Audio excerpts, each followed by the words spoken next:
தலைப்புச் செய்திகள். சபாநாயகர் ஓம் பிர்லா அறையில் காங்கிரஸ் எம்பிக்கள் கூச்சலிடும் வீடியோவை பதிவிட்ட மத்திய அமைச்சர் கிரண் ரிஜிஜு. ஆரோக்கியமான விவாதங்களில் மட்டுமே நம்பிக்கை வைத்துள்ள பாஜக இதுபோன்ற நடவடிக்கைகளை ஊக்குவிக்காது என சாடல். சிறுபான்மையினர் ஓட்டு இனி திமுகவுக்கு கிடைக்காது. முன்னாள் அமைச்சர் ராஜேந்திர பாலாஜி கருத்து. தமிழகத்தின் வளர்ச்சிக்கான நிதியை மத்திய அரசிடம் இருந்து கேட்டு பெறுவோம் எனவும் உறுதி. திருச்சி வரவுள்ள மத்திய அமைச்சர்கள் அமித்ஷா, பியூஷ் கோயல் ஆகியோர் OPS, பிரேமலதா உள்ளிட்டோரை சந்திக்க உள்ளதாக தகவல். பாஜகவின் மையக்குழு கூட்டத்தில் அமித்ஷா முக்கிய ஆலோசனை. தன் மீதான நம்பிக்கையில்லா தீர்மானத்திற்கு முடிவு கிடைக்கும் வரை சபாநாயகர் இருக்கையில் அமரமாட்டேன். ஓம் பிர்லா அறிவிப்பு.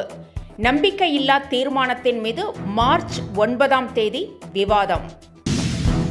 சேலம் சீலநாயக்கன்பட்டியில் நாளை தாவேகா நிர்வாகிகள் சந்திப்பு. அனுமதி சீட்டு இல்லாதவர்கள் வரவேண்டாம் என புஸ்ஸி ஆனந்த் உத்தரவு.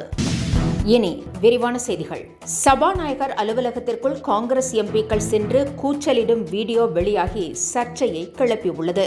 இதனை பகிர்ந்துள்ள அமைச்சர் கிரண் ரிஜிஜு, 25 காங்கிரஸ் எம்பிக்கள் சேர்ந்து சபாநாயகரை தரக்குறைவாக பேசியதாகவும் பிரதமருக்கு அச்சுறுத்தல் விளைவித்ததாகவும் குற்றம் சாட்டியுள்ளார்.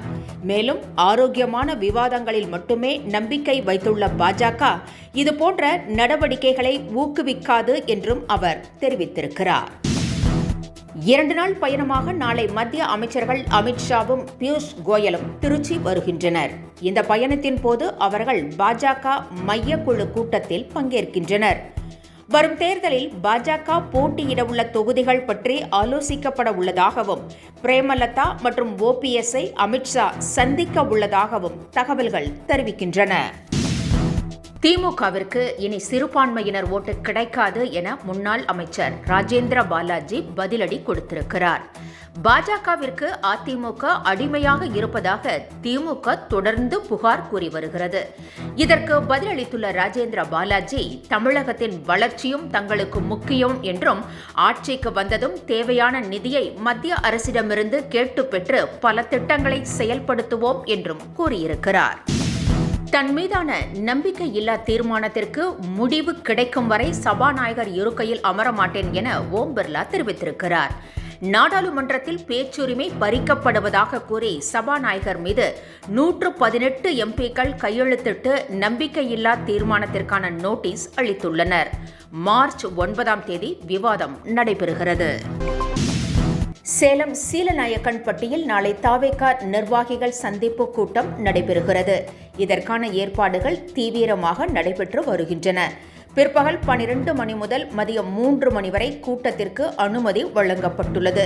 சுமார் 5000 பேருக்கு மட்டுமே அனுமதி அளிக்கப்பட்டுள்ளது. எனவே QR குறியீட்டுடன் கூடிய அனுமதி சீட்டு உள்ளவர்கள் மட்டுமே நாளை கூட்டத்திற்கு வர வேண்டும் என தெரிவித்துள்ள ஆனந்த், அனுமதி சீட்டு இல்லாதவர்கள் வர வேண்டாம் என்று தெரிவித்திருக்கிறார். ஒரே நேரத்தில் 2 கட்சிகளுடன் கூட்டணி குறித்து பேசப்படுவதாக வெளியான புகாரை பிரேமலதா மறுத்திருக்கிறார். கோயம்பேட்டில் செய்தியாளர்களிடம் பேசிய அவர், தொண்டர்கள் விரும்பும் அணியில் தேமுதிக இடம்பெறும் என்றும் அது குறித்து உரிய நேரத்தில் அறிவிப்பு வெளியிடப்படும் என்றும் திட்டவட்டமாக தெரிவித்திருக்கிறார். தேமுதிகவிடம் பேச்சுவார்த்தை நடத்தவில்லை என அமைச்சர் ஏவா வேலு கூறியதையும் நயினார் நாகேந்திரன் கூறியதையும் பிரேமலதா சுட்டிக்காட்டியுள்ளார். காதலர் தினத்தை ஒட்டி நடிகை த்ரிஷா தனது ரசிகர்களுக்கு சர்ப்ரைஸ் வீடியோ ஒன்றை வெளியிட்டுள்ளார். அதில் தான் முதலில் நாயகியாக நடித்த மௌனம் பேசியதே வரும் 14 ரீ-ரிலீஸ் ஆவதை மகிழ்ச்சியுடன் தெரிவித்திருக்கிறார். அப்படத்தில் தன்னுடன் பணிபுரிந்த நடிகர், நடிகைகள், தயாரிப்பாளர், இயக்குநர்கள், இசையமைப்பாளர் குறித்து உணர்ச்சி பொங்க பேசிய அவர், காதலனுடன் தியேட்டரில் கொண்டாடுங்கள் என்று கூறியிருக்கிறார்.